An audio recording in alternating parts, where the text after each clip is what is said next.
Group 2 এর লড়াই এখন শেষ বাঁকে। আইসিসি মেন্স টি20 ওয়ার্ল্ড কাপের সুপার 8-এ ইতিমধ্যে সেমিফাইনাল নিশ্চিত করেছে ইংল্যান্ড। শ্রীলঙ্কা বিদায় নিয়েছে। এখন দ্বিতীয় সেমিফাইনাল টিকিটের জন্য লড়াই। নিউজিল্যান্ড না পাকিস্তান, সমীকরণে এগিয়ে কিউইরা, কিন্তু পাকিস্তানের সামনে এখনো একটা রাস্তা খোলা আছে। চলুন সহজ করে পুরো অঙ্কটা বুঝে নেওয়া যাক। গ্রুপ 2 এর পয়েন্ট টেবিলের বর্তমান অবস্থা এমন: ইংল্যান্ড 4 পয়েন্ট, সেমিফাইনাল নিশ্চিত। New Zealand 3 point, net run rate plus 3.050। Pakistan 1 point, net run rate -0.461। Sri Lanka 0 point, বিদায় হয়ে গেছে বিশ্বকাপ থেকে।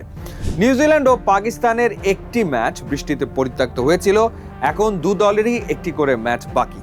পাকিস্তানকে সেমিফাইনালে উঠতে হলে দুটি শর্ত পূরণ করতে হবে। শর্ত 1, ইংল্যান্ডকে হারাতে হবে নিউজিল্যান্ডকে। যদি নিউজিল্যান্ড ইংল্যান্ডকে হারিয়ে ফেলে তাহলে তাদের পয়েন্ট হবে 5। সেক্ষেত্রে পাকিস্তানের আর কোনো সুযোগ থাকবে না, অর্থাৎ পাকিস্তানের প্রথম ভরসা ইংল্যান্ড। শর্ত 2, শ্রীলঙ্কার বিপক্ষে বড় ব্যবধানে জয় ধরে নিন। ইংল্যান্ড নিউজিল্যান্ডকে হারালো, তাহলে নিউজিল্যান্ড থাকবে 3 পয়েন্টে। পাকিস্তান যদি শ্রীলঙ্কাকে হারায় তারাও যাবে 3 পয়েন্টে। এবার সিদ্ধান্ত হবে নেট রান রেটে। এখানেই বড় সমস্যা। নিউজিল্যান্ডের বর্তমান নেট রান রেট প্লাস 3.050, পাকিস্তানের -0.461। এই ব্যবধান কাটাতে হলে পাকিস্তানকে শুধু জিতলেই হবে না, দাপুটে জয় দরকার। সম্ভাব্য সেই হিসাবটা আসলে কেমন? ধরুন ইংল্যান্ড 180 রান করে নিউজিল্যান্ডকে 30 রানে হারালো। সেক্ষেত্রে নিউজিল্যান্ডের রান রেট কিছুটা কমবে। তখন পাকিস্তান যদি একই ধরনের স্কোরিং ম্যাচে 40 রানে জেতে, তাহলে 2 ম্যাচ মিলিয়ে প্রায় 70 রানের পার্থক্য তৈরি হতে পারে। তবেই নেট রান রেটের অঙ্কে এগিয়ে যাওয়ার সুযোগ। আরেকটা উদাহরণ, যদি নিউজিল্যান্ড 150 রান করে এবং ইংল্যান্ড 17 ওভারে রান তাড়া করে জিতে যায়, তাহলে পাকিস্তানকে একই লক্ষ্য তাড়া করতে হবে প্রায় 14 থেকে 15 ওভারের মধ্যে, অর্থাৎ দ্রুত জয়ের কোনো বিকল্প নেই।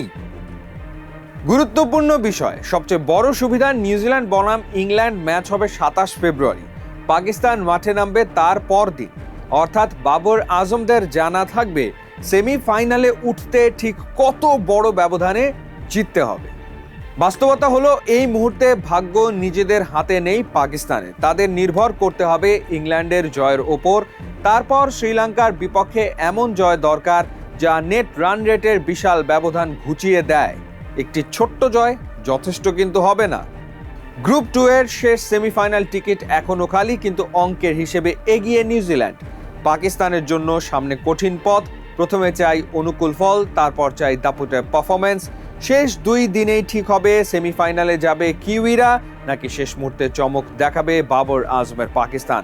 আপনার কি মনে হয়, পাকিস্তান কি এই কঠিন সমীকরণ মেলাতে পারবে? অবশ্যই কমেন্টে জানাবেন।